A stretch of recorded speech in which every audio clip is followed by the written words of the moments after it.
Saat pintu lift terbuka, jujur, di sini hawanya sangat berbeda dengan lantai-lantai sebelumnya. Dan anehnya, lagi-lagi saya terkejut bahwa channel untuk komunikasi saya dengan yang lain malah berganti di channel 1. Sebelum video ini dimulai, gue harap kalian semua dalam keadaan yang sehat-sehat selalu. Tetap di rumah aja jika memang tidak ada keperluan yang mendesak. Mari kita saling mendoakan agar wabah virus corona ini dapat segera teratasi.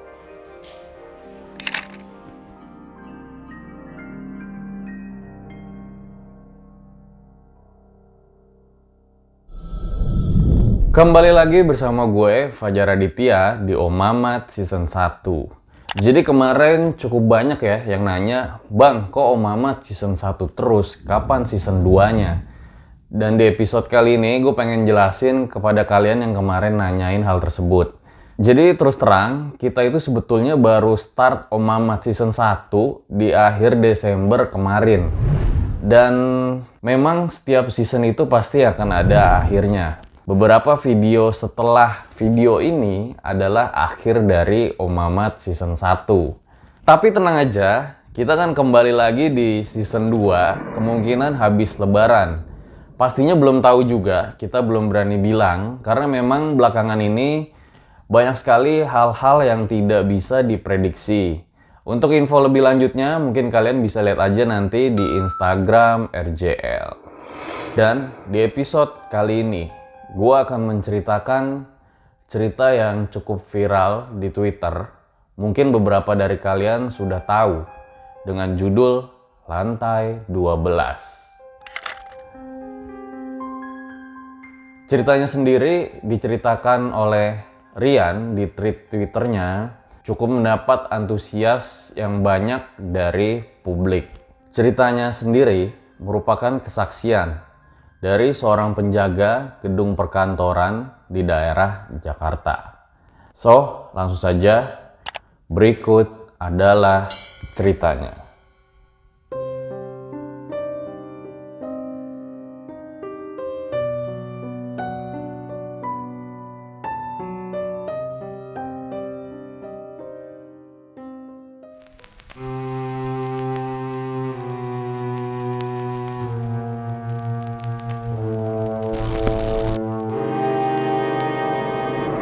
Cerita ini akan diceritakan dari sudut pandang orang pertama. Nama saya adalah Alfi, umur 25 tahun.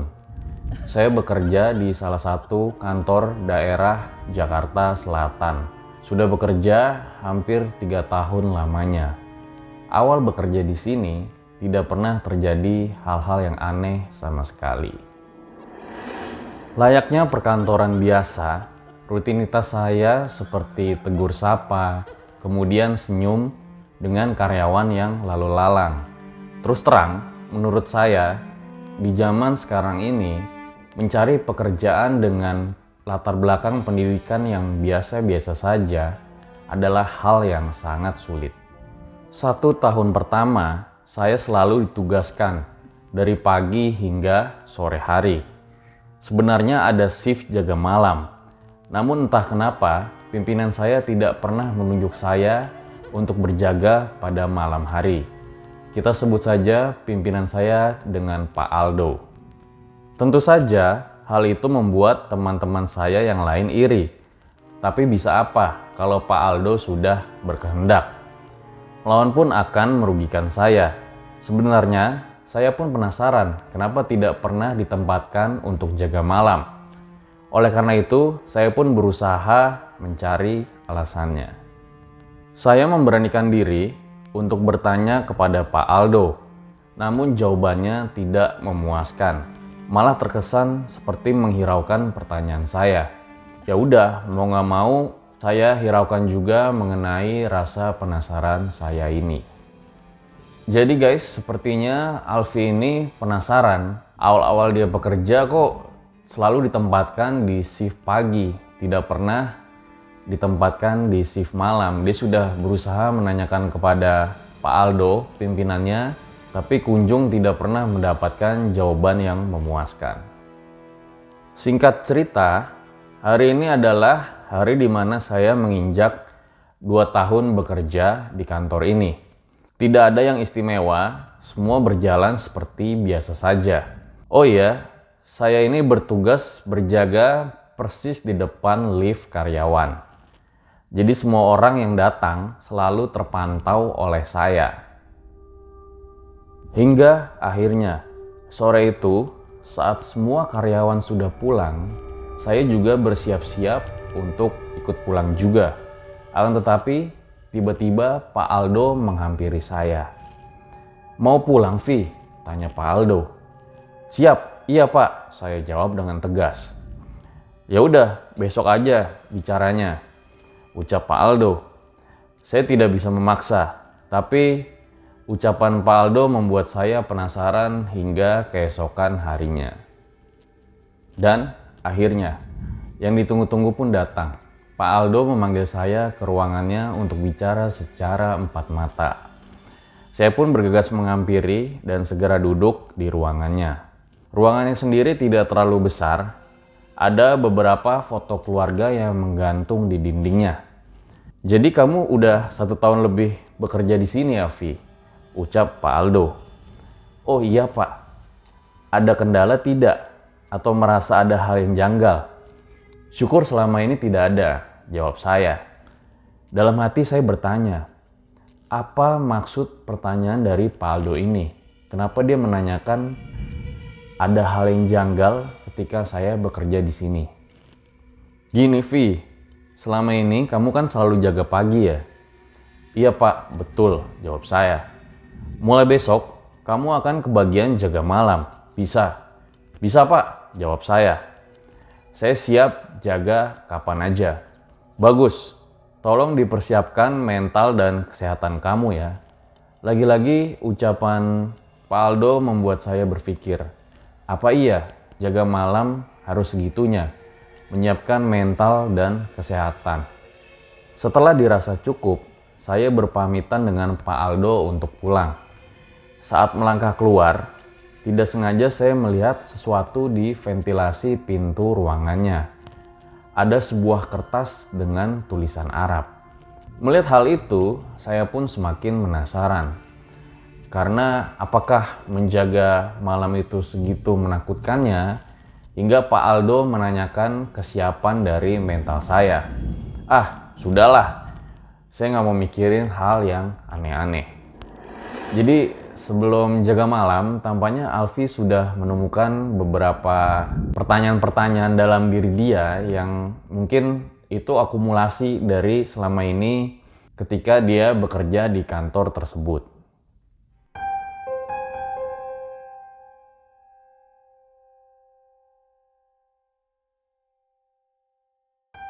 Pagi ini tidak seperti biasanya. Kalau dulu setiap jam 6 pagi, saya sudah bersiap-siap untuk berangkat ke kantor. Tapi kali ini, saya masih nyaman berada di atas kasur. "Woi Tong, kagak kerja lu?" teriak emak saya. "Enggak Mak, Alfi hari ini jaga malam," jawab saya. Iya, itu adalah logat emak saya yang khas dengan gaya Betawinya. Akhirnya jam sudah menunjukkan pukul 3 sore dan saya pun bersiap-siap untuk menuju kantor pukul setengah 4 sore. Sesampainya di kantor, saya langsung berkumpul dengan yang lain untuk diberikan wejangan oleh Pak Aldo. "Sore teman-teman semuanya, hari ini kalian ada kawan baru yang akan ikut jaga malam ini. Tolong dibantu ya," ucap Pak Aldo. "Siap." Entah kenapa, saya jadi sedikit grogi saat itu. Setelah selesai berkumpul, saya dipanggil oleh Pak Aldo. "Vi, kamu jaga berdua sama Pak Alwi ya. Jaga di tempat biasa aja, di depan lift." "Baik Pak." "Wi, nanti kasih tahu Alfi harus apa kalau jaga malam." "Dijaga ya Wi," ucap Pak Aldo. Di sini saya baru tahu kalau jaga malam itu berbeda dengan jaga pagi. Personil yang berjaga malam lebih banyak, yaitu berenam, di mana di depan ada 2 orang, di dalam 2 orang, dan di luar 2 orang. Kebetulan saya jaga di dalam bareng dengan Pak Alwi, tempat yang sebetulnya dihindari oleh yang lainnya.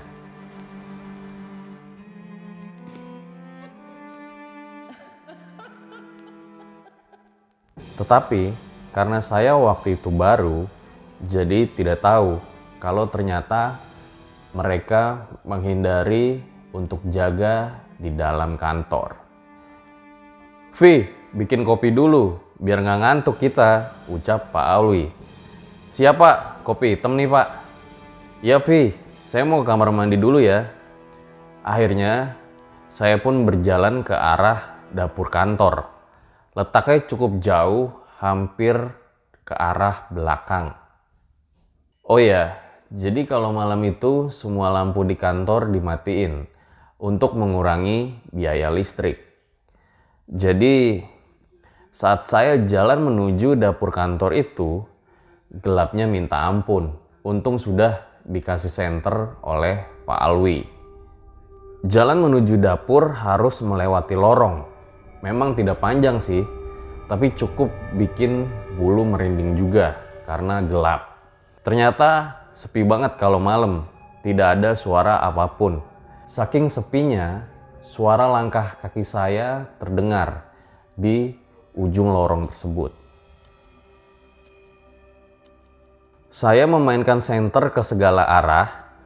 Saat itu saya belum ada pikiran dengan sesuatu yang berhubungan dengan hal-hal gaib. Hingga sesampainya di dapur, saya langsung membuat kopi untuk kami berdua. Disinilah pertama kali saya mengalami hal di luar nalar. Ini adalah pertama kalinya saya mendapat gangguan. Saat saya mengaduk segelas kopi, tiba-tiba tempat gula yang berada di sebelah saya bergeser sedikit. Saya pun tersadar dengan gerakan itu, tapi saya masih berpikiran positif. Karena menurut saya mungkin hanya perasaan saja. Dan tidak lama, anehnya, tempat gula itu kembali bergeser. Kali ini tidak sedikit, melainkan cukup jauh. Dan akhirnya saya yakin kalau ini bukan hanya perasaan saya saja, tapi memang nyata adanya. Jujur, di situ saya langsung sedikit panik dan bergegas untuk keluar tanpa membersihkan gula tersebut. Tidak lama, gula tersebut kembali bergeser.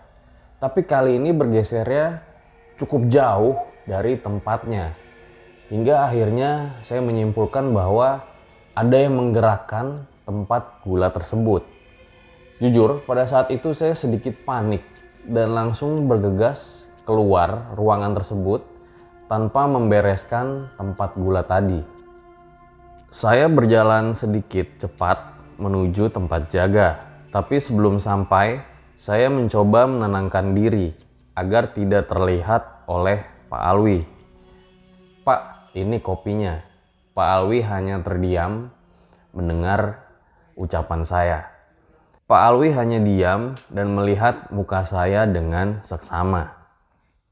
Well, jadi ini pengalaman pertama kejadian aneh yang dialami Alfi ketika berjaga malam, yaitu ketika membuat kopi di dapur, tiba-tiba saja tempat kopinya itu bergeser. 2 kali bergeser, yang pertama tidak terlalu jauh, tapi yang kedua cukup jauh, hingga akhirnya dia bergegas meninggalkan dapur tersebut.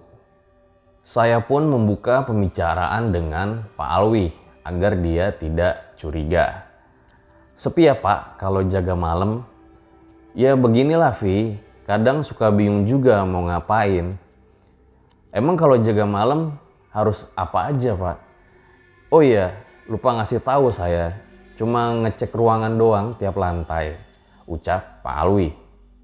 "Cuma itu aja Pak?" Pak Alwi langsung menoleh ke arah saya. Dia seakan-akan berkata, "Songo amat nih anak, belum tahu aja." "Iya, cuma itu aja." nanti jam 9 kita jalan ya. Di sini saya belum tahu apa yang biasanya terjadi saat jaga malam. Saya pun belum tahu latar belakang kantor dan pernah ada kejadian apa di kantor ini. Jujur pada saat itu saya masih seperti newbie lah kira-kira. Saat saya lagi asik-asiknya mengobrol dengan Pak Alwi, tiba-tiba saja pintu lift yang ada di depan terbuka dengan sendirinya. Ting. Di situ saya langsung kaget. Bagaimana bisa tombol lift terbuka sendiri, padahal tidak ada yang memencet tombol lift tersebut. Di situ saya langsung menoleh ke arah lift dan cukup terheran karena bagaimana mungkin lift bisa terbuka sendiri tanpa ada yang memencet tombolnya. Pak Alwi pun juga diam, tapi saya merasa seperti Pak Alwi menoleh ke arah saya di saat saya terpaku melihat ke pintu lift. "Hoi, jangan diem gitu," ucap Pak Alwi. "Pak, itu kok bisa kebuka sendiri?" "Nggak apa-apa, mungkin error sistemnya, Vi." Mendengar ucapan Pak Alwi, saya pun percaya aja. Tapi mungkin pada akhirnya nanti saya akan mengetahui sendiri kebenaran mengenai kantor ini.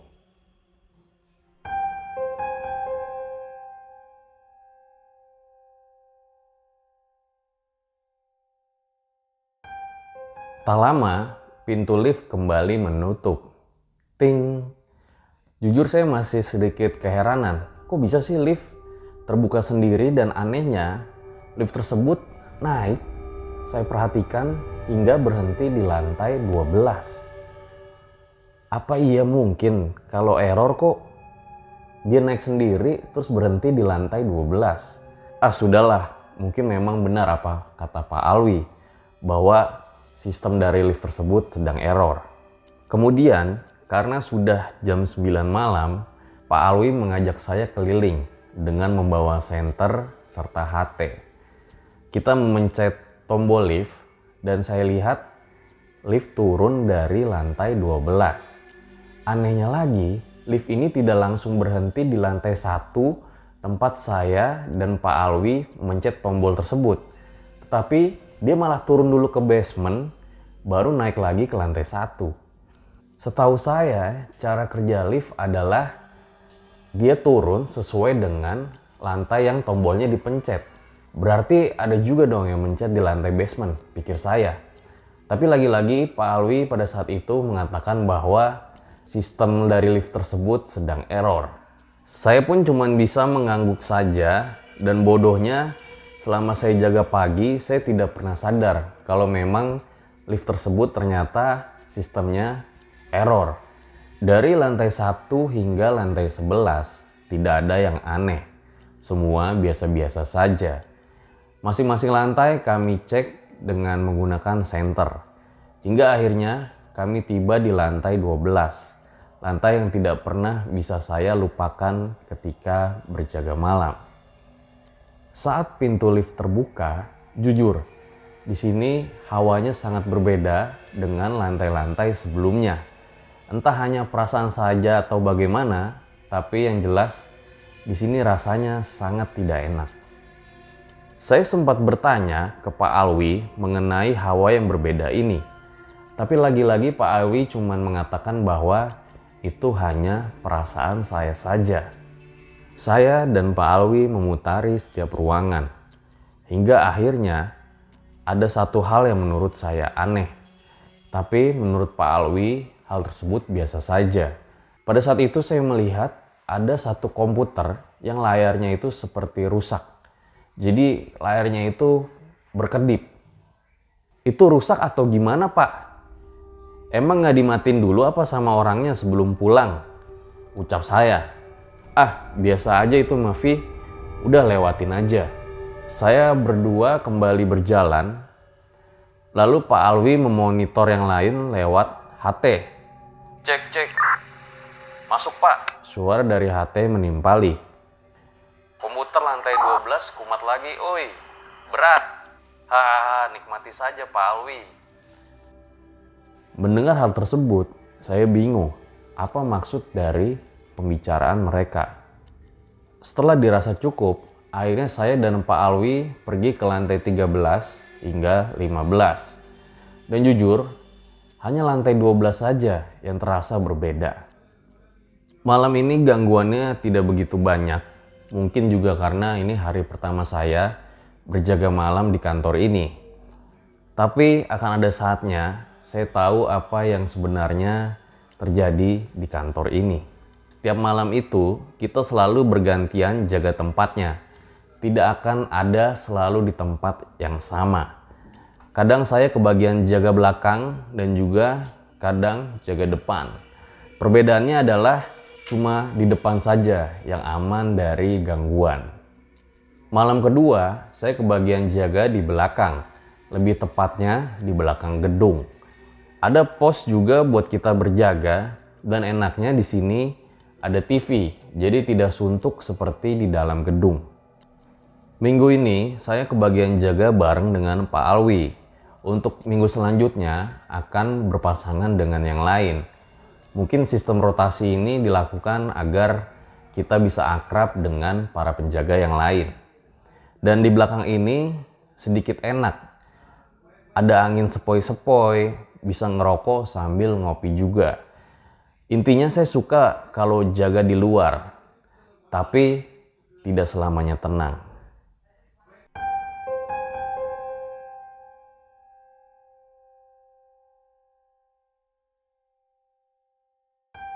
Saat itu, jam menunjukkan pukul 11 malam. Saya dan Pak Alwi sedang asik menonton pertandingan sepak bola Liga Inggris. Di balik suara komentator, samar-samar saya mendengarkan suara aneh. Saya langsung memfokuskan suara tersebut hingga akhirnya suara TV saya kecilkan.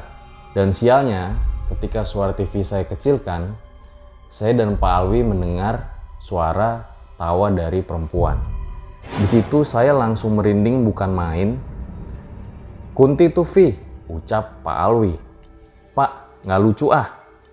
"Serius, ketawanya kayak gitu?" "Baiklah." Malam kedua berjaga langsung diketawain. "Gedein lagi Vi suara TV-nya, merinding gua," pinta Pak Alwi. Saya pun menurutinya karena saya juga takut. Gak lama kayak ada yang melempar sesuatu ke arah jendela. Tok, seperti batu. Dan saya menoleh ke arah Pak Alwi.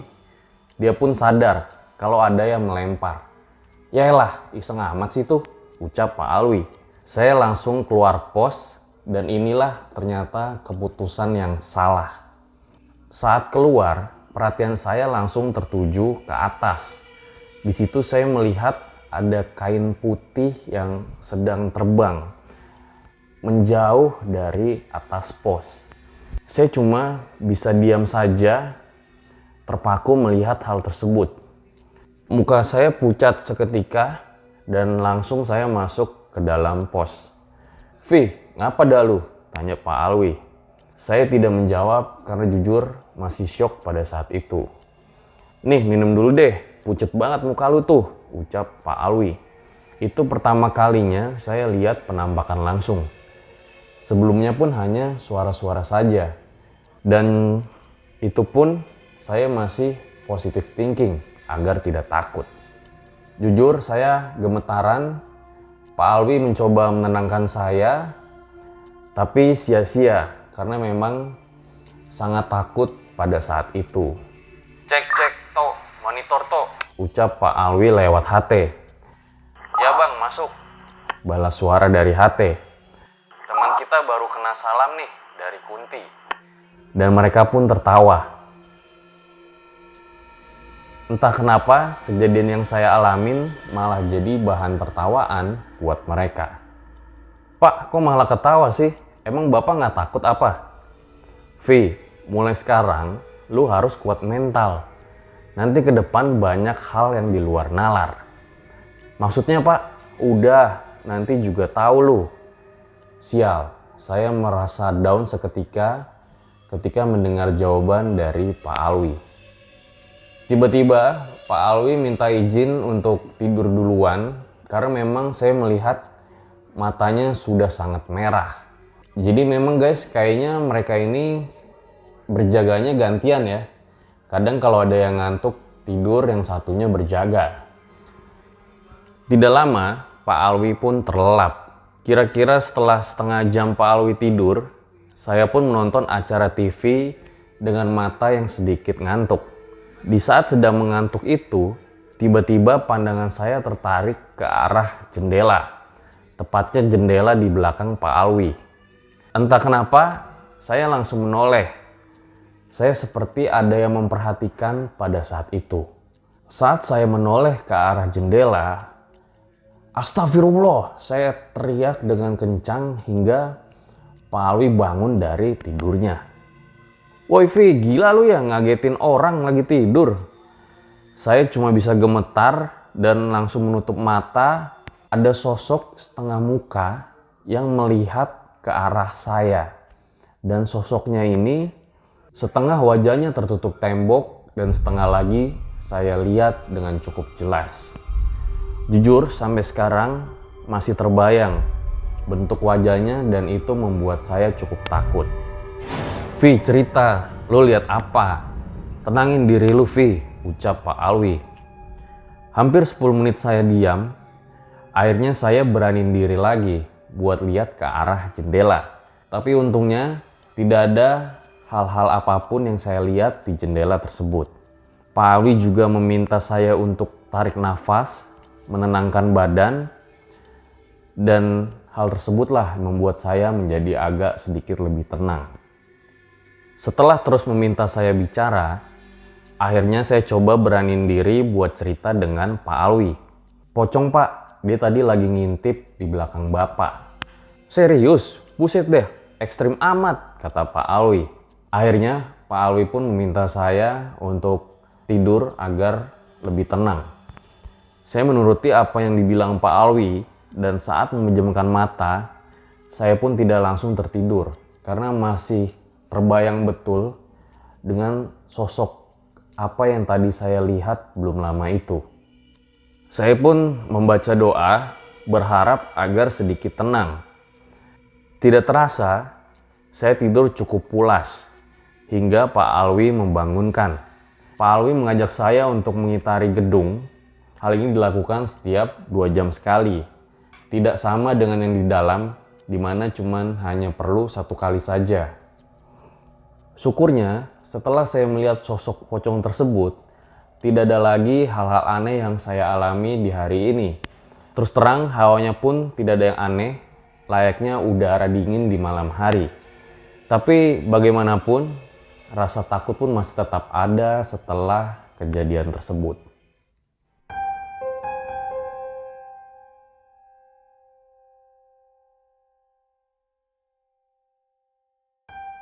Hari selanjutnya tidak ada yang spesial karena saya mendapatkan giliran jaga di depan. Dan di depan itu adalah tempat yang paling aman, tidak ada gangguan dari makhluk-makhluk tersebut. Setelah ini, saya akan fokus cerita hanya saat berjaga di dalam saja. Kenapa? Karena saat berjaga di luar, sangat jarang sekali ada hal-hal aneh yang saya alami. Dan kalaupun itu ada, menurut saya hal tersebut tidaklah ekstrim. Malam selanjutnya, Pak Alwi tidak masuk dikarenakan sedang sakit.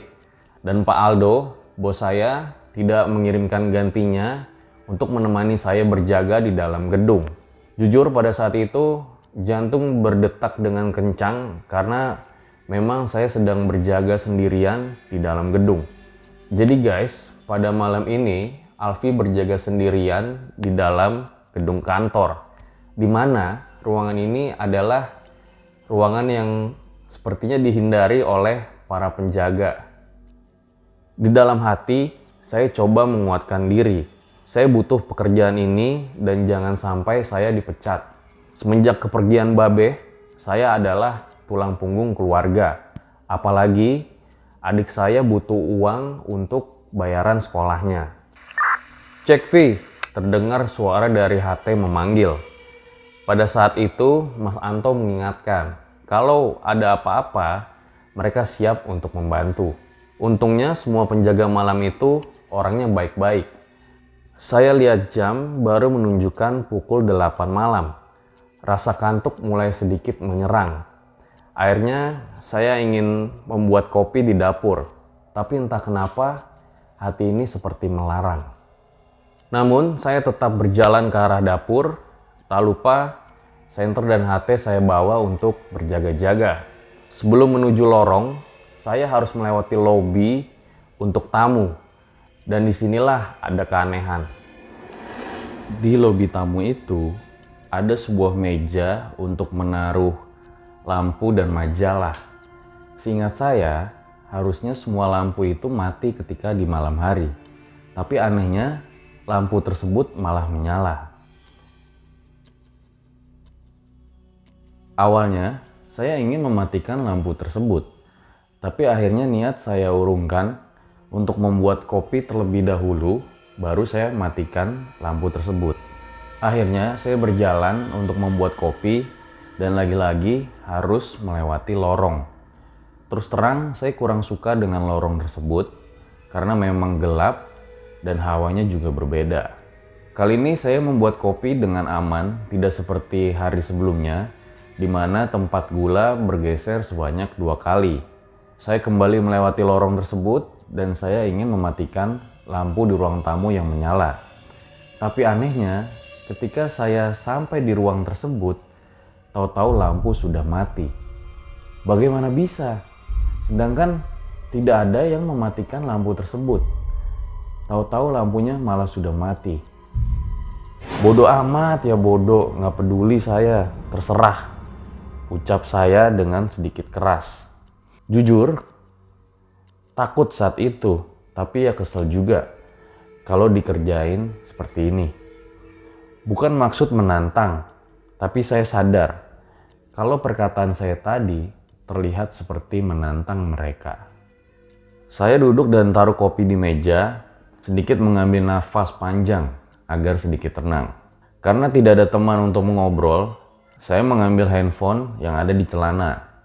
Iseng-iseng main medsos, FB. Waktu itu sangat terasa suntuk. Sendirian gak ada teman ngobrol walaupun bisa main sosmed. Tetap aja bawaannya bete.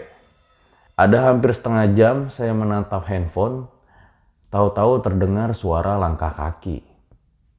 Duk, duk, duk.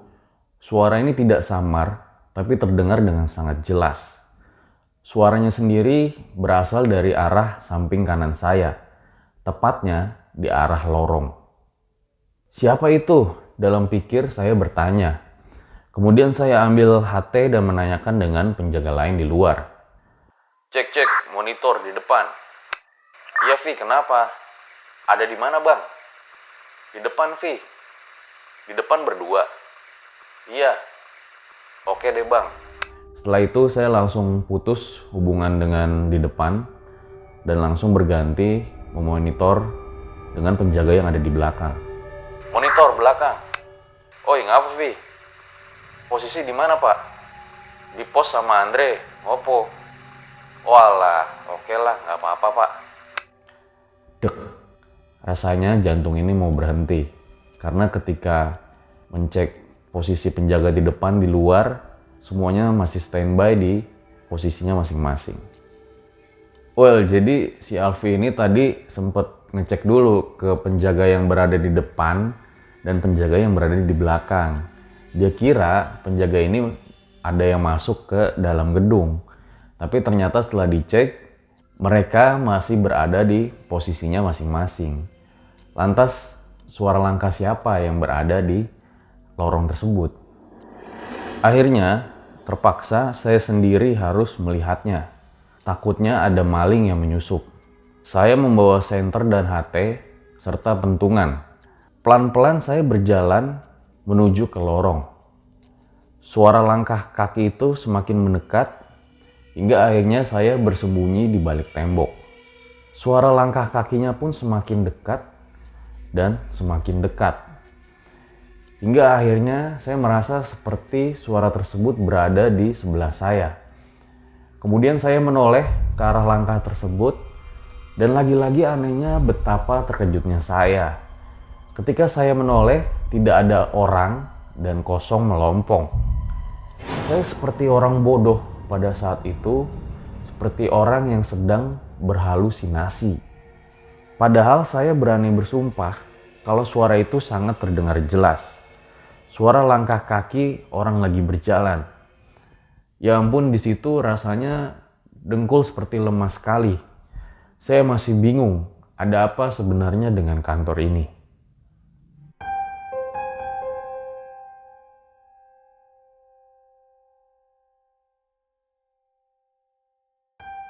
Belum selesai dengan suara langkah kaki, tiba-tiba saya mendengar ada suara pintu lift terbuka. Ting, ampun dah, ini sebenarnya ada apa sih dalam hati saya? Saya kembali ke tempat jaga dan tatapan mata saya mengarah ke pintu lift yang terbuka tadi. Ting, pintu lift kembali tertutup. Dan dugaan saya adalah lift tersebut naik ke lantai 12. 10, 11, 12. Benar saja, lift itu lagi-lagi berhenti di lantai 12. Tapi di sini saya masih mengambil teori Pak Alwi yang menganggap bahwa sistem dari lift tersebut sedang error. Taulah, saya nggak mikirin. Gerutu saya dalam hati. Kemudian saya ambil maksud hati untuk mengobrol dengan penjaga yang lain. Cek monitor. Tapi sama sekali tidak ada jawaban. Halo. Lah, lagi-lagi tidak ada jawaban. Yang ada hanya hening dan sunyi semata.